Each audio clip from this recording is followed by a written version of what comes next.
Well, Brady, thanks for joining us on the Ops Drop. Thanks for We'd like, having me. yeah, we'd love to talk to you a little bit about win loss. We've looked at your LinkedIn. Looks like you've got some extensive knowledge around around win loss, and love to hear a little bit more about your take on it. Yeah, so win-loss is a big part of what my organization focuses on. In large part, we gravitated towards that because win-loss proved to be just this Swiss Army knife for go-to-market, touches all parts of the organization. And candidly, we thought that it really wasn't being done as well as we wanted it to be done. A lot of folks out there talk about win-loss in terms of just uncover why you win and lose. My perspective really is that it's not about why you win and lose. Like that may be the initial insight you're looking for, but win-loss could be so much more when it's applied in the right way, when it's put in the hands of the right people in the executive level to make go-to-market decisions based on it. That's excellent. With me running through revenue operations, win loss is always an interesting topic. There's companies who are looking at doing it through like the individuals, like the sales organization, putting in their own information. You have people who go through buying a product that will do a lot of it. There's people who will go do a third party piece.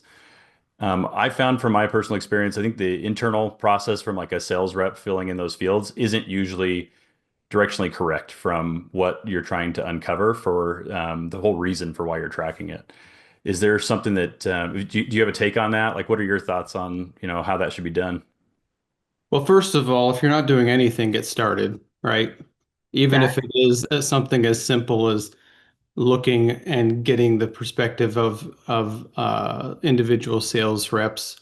But it's often directionally inaccurate, at least inaccurate in the sense that it won't tell you the full story. Um, People create relationships with their prospects, and those prospects want to protect the relationship, even if they have to tell you no about the sale. So they really don't want to tell you the nitty gritty of why they made the decision they made. So you often get the very easy, there's a feature missing, there's a price was wrong, when really under the covers, it's so much more than that. It's just really hard to get that full detail. We do a bunch of this work, and it is as a third party. We think about it in terms of, you're eliciting information from someone that you want to make feel real comfortable, lay them down on the couch, let them tell you all their problems, and tell you all the issues of the politics behind it, and who was promoting which solution and why.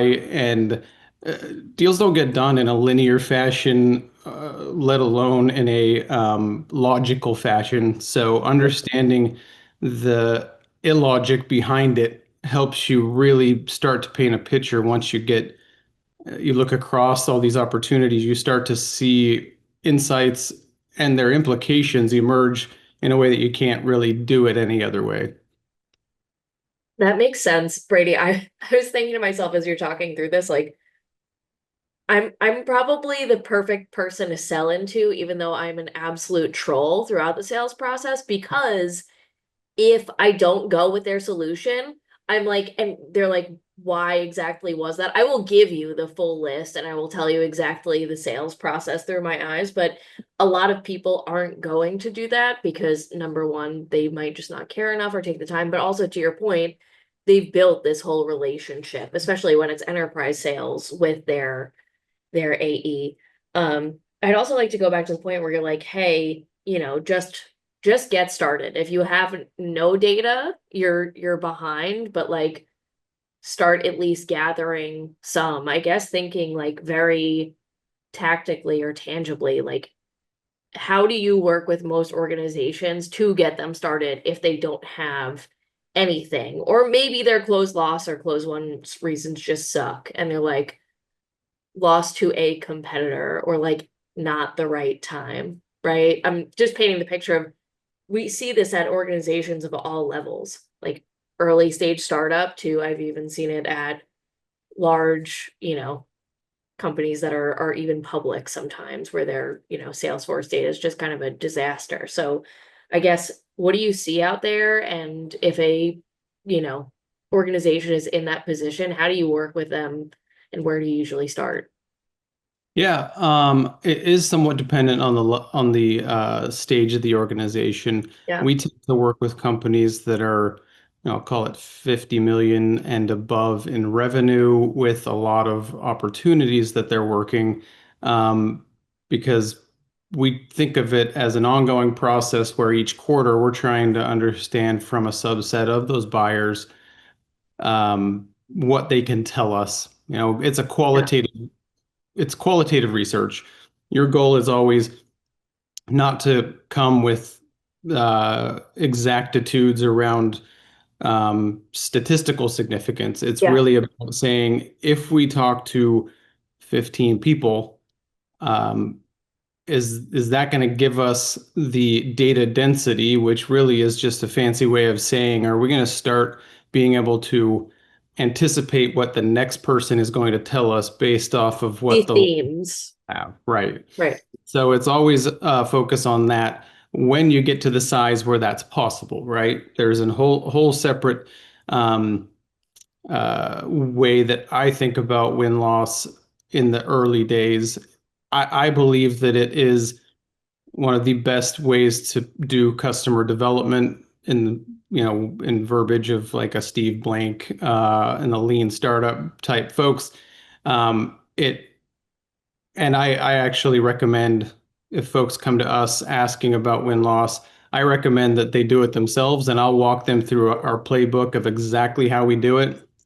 Um, because it is the sort of customer development that is just invaluable for a founder in the early days. I'll tell them, I'll show you exactly how we do it.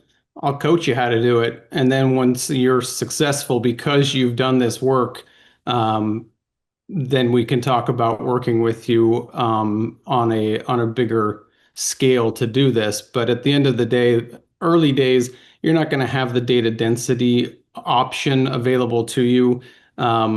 It tends to be that you are getting this data in smaller pieces, but you can also you can look to combine that data with other information. So you're out there having conversations. Hopefully, if you're an early stage startup, you're having conversations with ICP buyers in market that you haven't talked to so that you're building in collaboration with the market. Um, they become a really strong group to have that conversation with. Also, people who've actually evaluated you can give you invaluable information about all sorts of things, not just why'd you win, why'd you lose, um, but what are the key things that you can be focusing on across all the different parts of go to market that could be affecting your ability to win. So early stage, do it yourself. I'm happy to share with your audience, a exact playbook of how we do it. We don't hide how we do it. I don't think it's should be a secret how it's done. And so we share very openly with everyone how we go about doing it because it it's critical at that stage. It's less important at the early stages that you Right. have that you're doing it through a third party because you need to hear it. But secondly, a founder who's selling in market gets all sorts of advantages with the buyer who they've created a relationship with you, but they know your early stage. They want you to succeed. Maybe you'd missed the mark and they had to go with something else this time, but the relationship is different if you're selling for a sales force of 50 versus you and your co-founder going out beating the Right. street and trying to get deals done early on. They're much more willing to share if you'll ask. It's funny. I listened to you talk about that. It reminds me of, there's hundreds of companies who are going this platform model, right? Everybody's trying to copy Salesforce in terms of software. It's like the only way to grow this revenue is to have a platform and then buy other bolt-on products and then sell you a bunch of other products at the same time. when you're doing win-loss, since you're targeting companies that are like 50 million and above, and that's your typical area of focus, where do you see the best bang for your buck for a company to focus on, like which products? Do you focus on the platform product itself? Do you focus on the bolt-on products, the ones that are winning, the ones that are losing? Like, I don't know. Do you have any hot takes of like where should you focus? Yeah, I don't know if it's hot. Maybe it's warm. I personally think that um, anyone who thinks that win-loss is going to be a one and done, or we'll do it and then we'll decide when it's important to do it again, is missing out on the point. So it isn't which one do you focus on, it's which one do you focus on now. Um, we have customers with us that have been with us for 5 years, right? And you would think, well, in 5 years, they would know why they're winning and losing. That's true, right? Like it is objectively true that within 5 years of doing this, dozens of interviews every year, if you're just trying to get to that answer, you're probably getting to it far before that. But if you're thinking about it in terms of how are we constantly looking to say, not just what is the diagnosis, right? But then what is the treatment plan? What are we going to do next? So what we think about when we're doing this is always we're trying to uncover um, not just the themes, but we're trying to uncover specific insights. And I think about them in terms of being little cases, right? Like if we go and we present in front of the executive team, we'll probably come in a given quarter in collaboration with our end customer, and we'll present to the C-suite five, six, seven things that are these discrete cases where we show them the clear insight, we show them the clear implications to their business, and then we show them all the evidence that we've found to support our claim that this is an insight worth paying attention to. And it's really our job to say, how do we get the C-suite to move on this thing this time, right? So independent of if you're currently focused on the platform or a bolt-on or certain portions of the overall product portfolio, the goal is always to create insight that leads to action. It's an awesome thing when you do it right. You go and you present this to C-level people, and all of a sudden they're making decisions in meetings that have been sitting and festering for years that no one was willing to pull the trigger on deciding what to do. When I saw this happen the first time was when I said, you know what? I'm not a product marketing agency anymore. We're doing win-loss because we get in these meetings, and I had a really uh, great customer early on, company called ModMed. They were a private equity company that Warburg Pincus was invested in, um, and their CRO brought us in just about 5 years ago. We had huge success with them, and in large part, it was because he um, taught us the way in a way, right? He's like, if you want to make change, you need to, he led us towards building these cases where they could say, okay, we're making a decision in this meeting to do this thing. And for this one, chief product officer is the best to take it, and everybody in the meeting ends up with to-do lists on their plate that they're going to take back to their teams, which I just never seen that happen. Every other C-level meeting I've ever been in, it's like that's delivered by other folks. They're like, very interesting information. We'll take it into consideration, right? But this is something where you can put enough heat on this stuff that it's uncomfortable enough that they're like, no, we're making a decision. What are we going to do about this thing, and who's going to own it? And it happens consistently. With ModMed, they bought them when they were, uh, they were, I'd call it lower mid market. They over 10x their investment, which in PE is a big number. Um, your average is two or less, or maybe two and a half or less. And in large part because we were able to provide a roadmap for their team to add more than 10 points to their win rate, right? And it's not a percentage. That's another thing. If you want my other hot take for today, this whole idea that you can get squeeze out 10% on your win rate, but really we're going to say, well, that's maybe you're at 20% now, and so an uplift of 10% is going to get you to 22. Like that's not going to move the needle for a lot of companies that are in growth stage, right?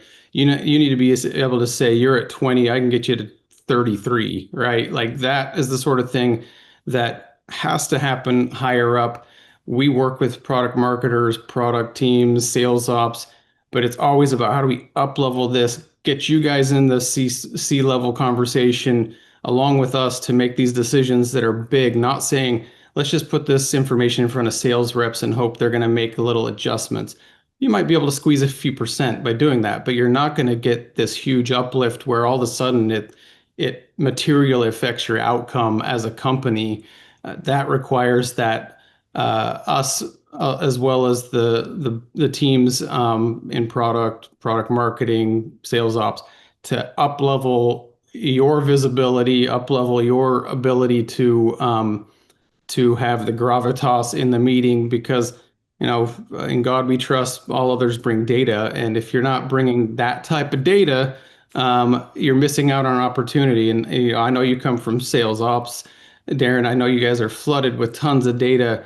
um, you might even think of win-loss as almost anecdotal, and in some ways it is, but man, there's a reason why Jeff Bezos says if the data and the anecdote disagree, trust the anecdote, right? You got to go figure out what's wrong with the data if you're hearing consistently from people something in these smaller, more intimate, more soul-bearing, conversations that we have.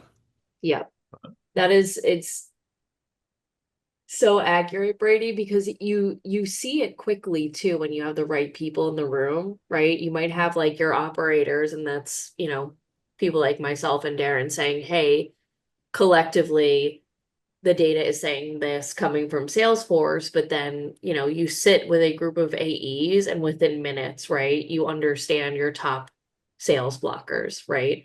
And from a product perspective, I'm probably going to tell the PMs that I work with to go talk to those salespeople first and foremost above anything else, right? And then, ideally the operators can get the data right to match up with the story, so to speak.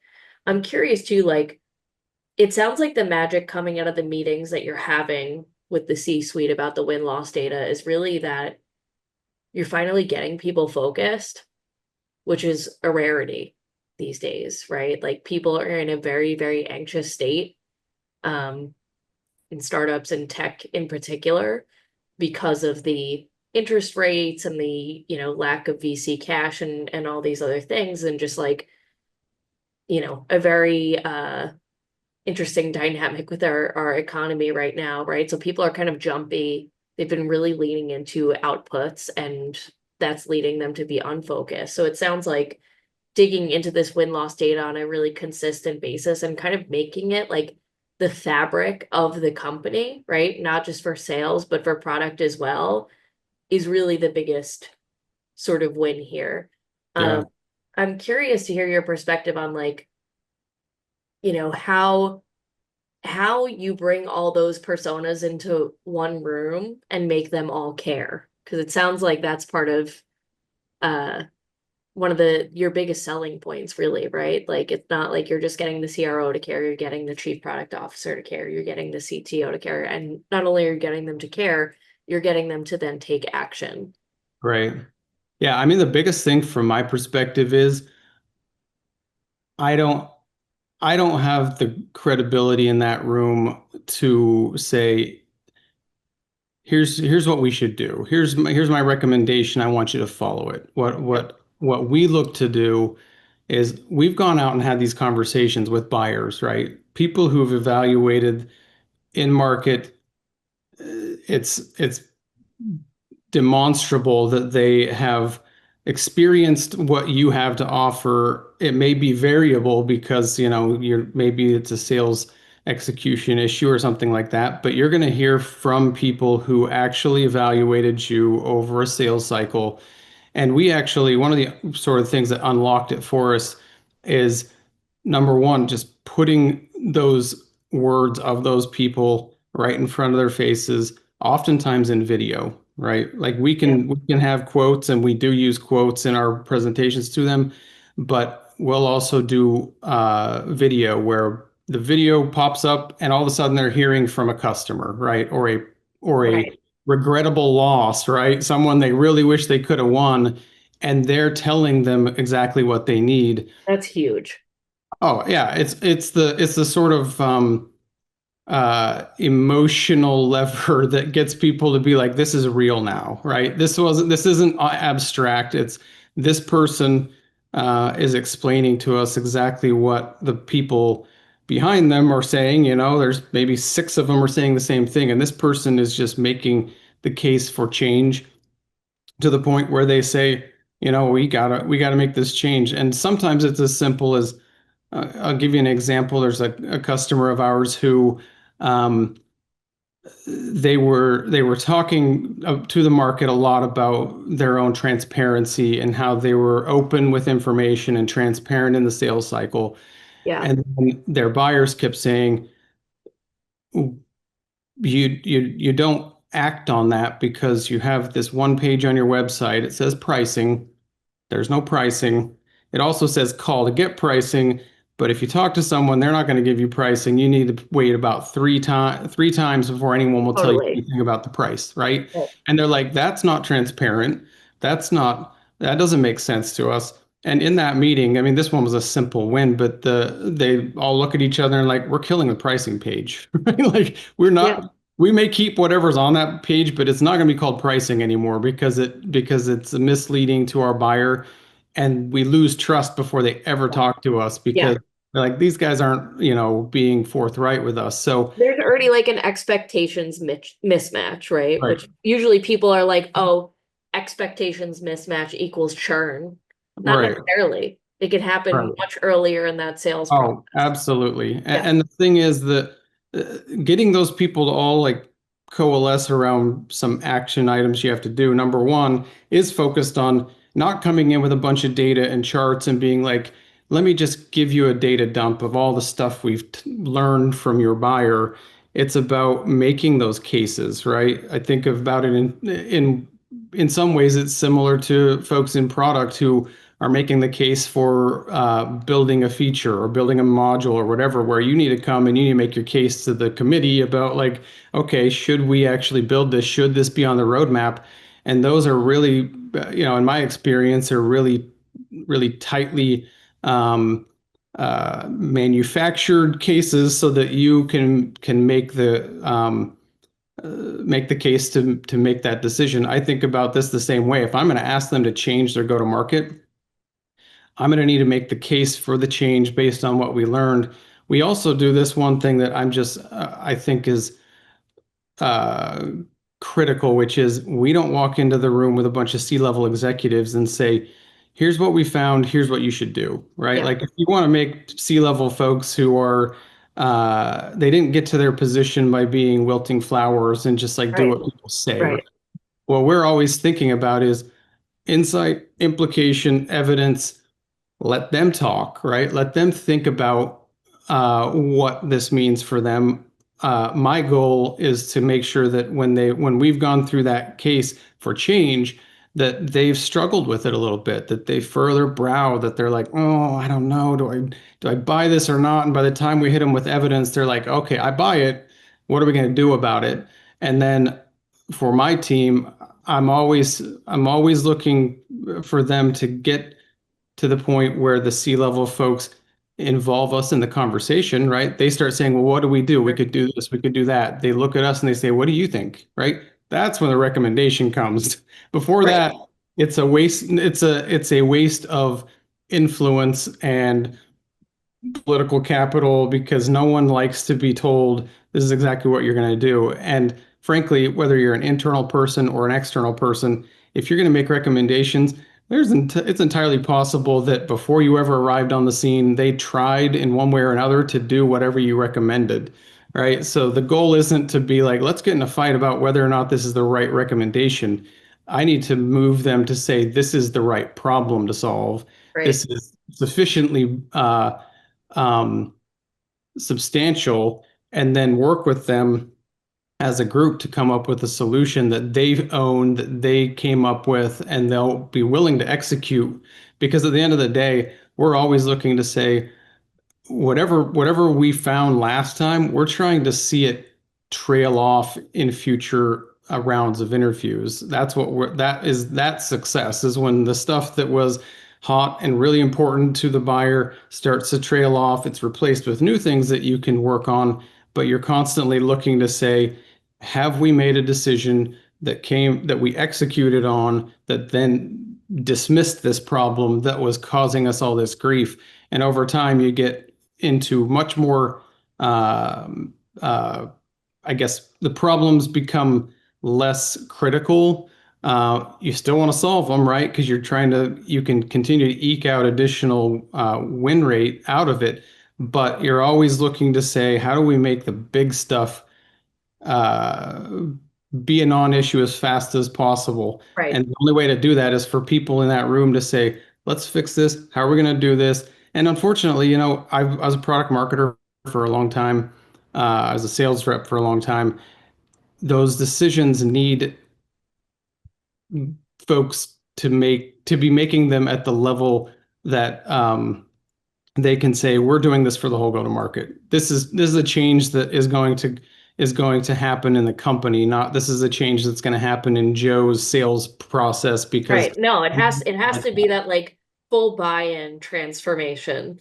you And got it. to your point, I could easily tell you're a product marketer because what I'm getting from you this entire time is that it's not like I came into this conversation assuming we'd be talking a lot about data and charts and all those things, and I got the exact opposite, which is like a really exciting surprise to me, is that you're very much, you and your business are very much storytellers, right? And like Right. stories are what win you whatever you want, right? It could be stories win people over when it comes to the news, when it comes to um if you're trying to set up a business case internally, right? Like who wins, the person that has all like the data and charts and the calculations, or somebody who can come through as like here's the voice of the customer, right? And you're bringing in Right. these video testimonials and like very very clear, probably hard-hitting stories, right? Over Yeah. just like,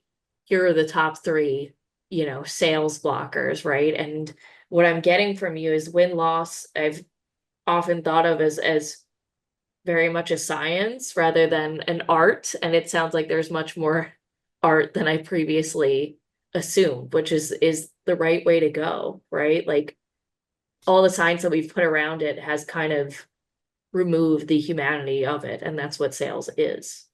Yeah. Well, from my perspective, there's always a place for a good radar chart, right? Or something like that to Sure. explain what you're seeing. But at the end of the day, people don't make the decision based on that. We want to make sure that whatever story we're telling um, at that level is accurate, right? Because we are judged based on whether or not we were right. And I totally recognize, I'm cognizant of the fact that companies that trust a vendor who's going to do win-loss for them, if they do it this way, we're asking them to trust us to help them make decisions that are highly consequential, right?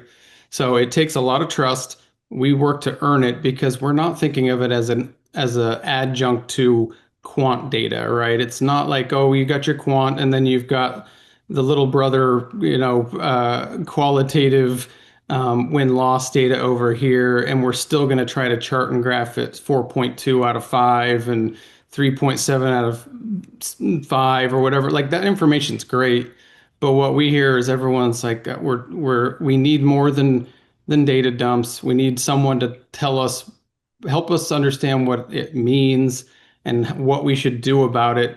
Because at the end of the day, if we're not solving a problem around the product, differentiation, positioning, heaven forbid, pricing, which is normally not the problem, but every once in a while it is, messaging, then we're not really solving a problem. We're just sort of coming with a to-do list for our customer to say, well, here's the 12 things that people don't like about you. Go figure out how to fix it, right? And then Yeah, people look around, they're like, how and who is going to help us do this? And if you don't have those two answers, it dies on the vine this because falls they're apart. like, Yeah.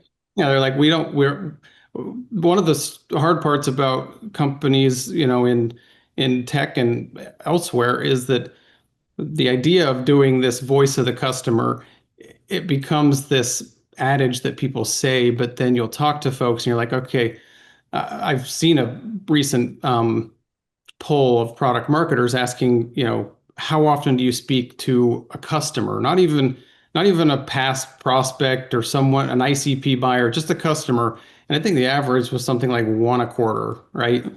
And I'm like, one conversation with one of your customers a quarter is not going to cut it. You're not going to be able to make decisions based on that.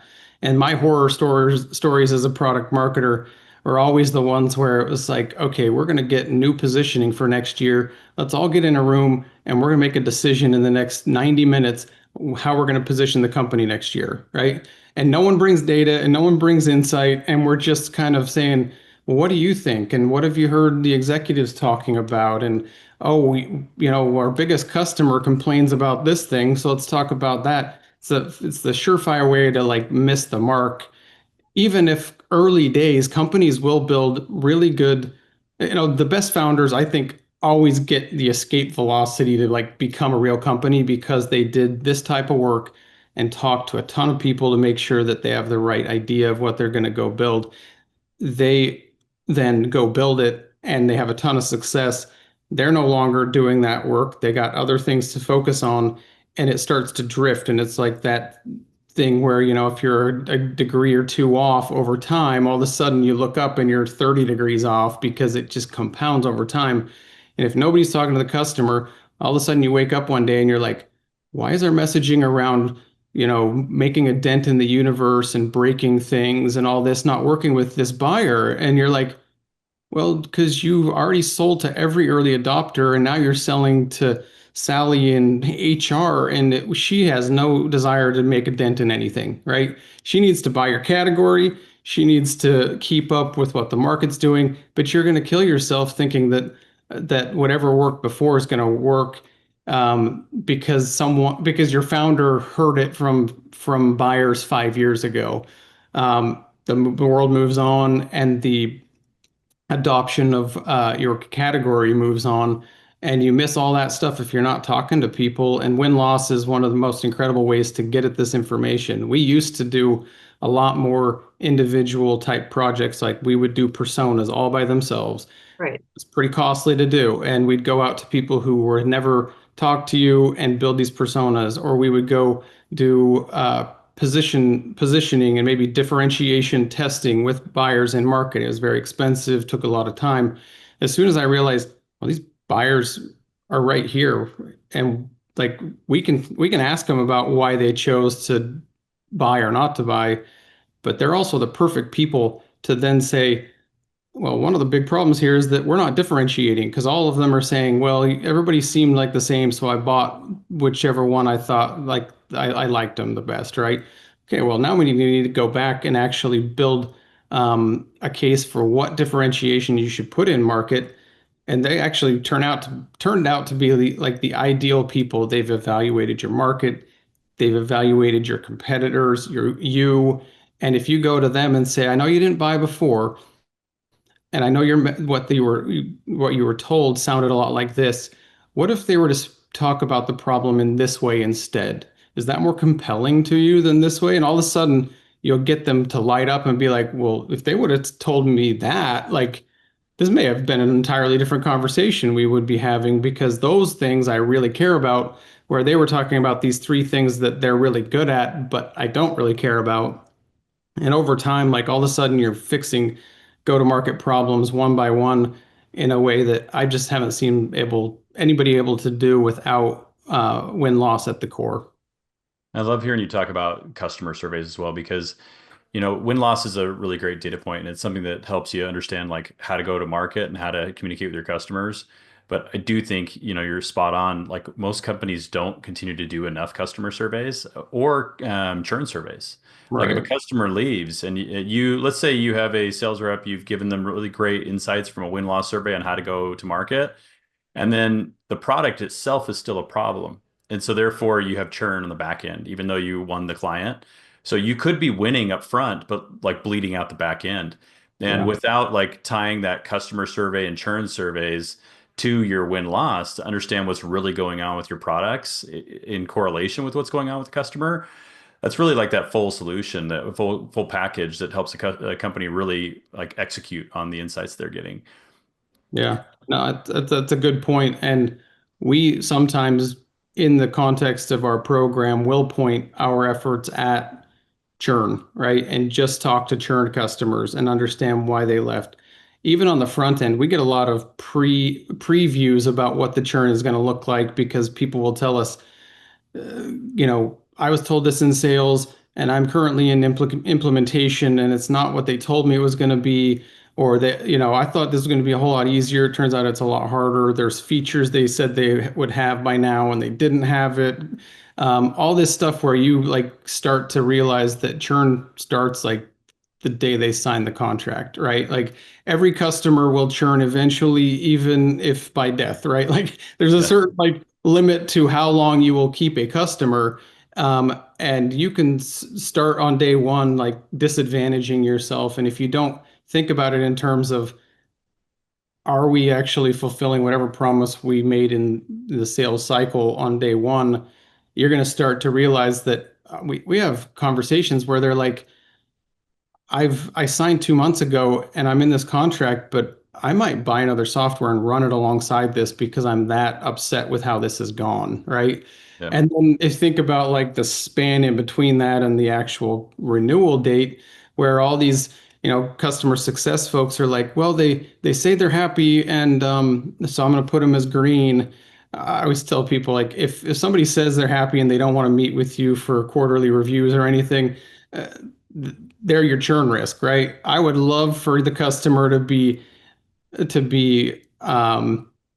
irritated sometimes, pain in the neck, but totally invested, right? Like, and we can tell in these conversations very early on the ones that have checked out, and it's literally month two of a 2 year agreement, right? And it's like you will churn them in 2 years, and I can tell you that 2 months in. So that's 100% accurate. The ability to like use this for churn, or even for just, you can you can point this at all sorts of things, but even having those interviews with existing customers to find out where the risk is in your book of business is another way that you can point what I think is, frankly, it's win loss, right? And that's the traditional way of thinking about it. Um, but it can be so much more, right? It can be the tool where, at the end of the day, you're having conversations with people that you want to keep as a customer, make your customer, and that's about the extent of it, right? And if they're, and you can point that at any group, and devise a right set of questions, that allows you to gather the information you need to make decisions on the go-to-market. I like that. I like that you pointed out like engagement's really big, right? Engagement's such a big part of like customer health score to begin with, Right. right? Make sure they're involved. If if we were to ask you three things, if the listeners want to get started with win loss, what are the three most important things that they should consider? Oh, three most important things. I think the first one would be, it's like the best time to plant a tree, right? 20 years ago or today, like take your pick. If you didn't do it 20 I years ago love that. or today. The second, if you're building this, you should do it right. And by right, I mean, don't think about it in terms of, if we know why we win and lose, we've done our job. Find that out, figure out how to solve those problems, and all of a sudden you become a hero to the folks that are on your team, where they're like, we're making decisions, we're moving the company forward, and we're making huge leaps in our win rate because this isn't some sort of information exercise. It's a living uh, process by which we make consequential decisions about our go-to-market. And the third one that I would say is make the case for change, right? It's very easy to come with data, and the data does not get people to make decisions. The data um, allows you to come up with the insight and the evidence to support what you're hoping will make enough sense to them, make them struggle just enough with what you're trying to say that they have to wonder, do I agree with this? Oh, okay, well, this evidence now I do agree with this. This is a big implication. This is causing a huge problem in our business. Let's solve this. And unless you can build that case that's tight, that doesn't sort of ramble on about, oh, and this thing, oh, and this is a problem, and oh, they told us this thing. Like, pick the main things that you think need to be addressed because of what you've learned, build a case around it, and that's the way that you sell this upstream and have it be something that uh, is going to change the outcome for your company and as a whole. I love that. Like win-loss is not about insights, it's about action, right? It's about, Right. the insights are just a means in which for you to be able to know what actions to take in order to solve the problem. So I really love Got it. that. Well, Brady, thanks for joining us on Yeah. the ops drop. If people want to get in touch with you, what's the best way for them to get in touch with you? Yeah, I mean, you can visit us at our website. It's cleargtm.com. You can always reach out directly to me as well. I'm B Jensen, Jensen at cleargtm.com. Love to chat with anyone. Like I said, we're open book as far as how we do this stuff too. You can be large, small, whatever. Happy to share the playbook. You can try it. We found that a lot of folks realize that it's pretty hard, takes a lot of effort. Um, there's a lot of mechanics behind the scene to make sure that it works right. And so we get our fair share of folks who want to work with us because of that. And the folks who want to run it internally, we're here to help you. From my perspective, this currently sits as win-loss is like a technology company thing. Our goal is to evangelize this to the point that any B2B company with a sales cycle knows that this is just critical. And it doesn't matter if you're selling manufacturing items, it doesn't matter if you're selling chemicals, whatever. My goal is to evangelize this so far and get everybody so on board that the idea, which it just is so simple and seems so intuitive to say, if you're losing, ask why. If you're winning, ask why.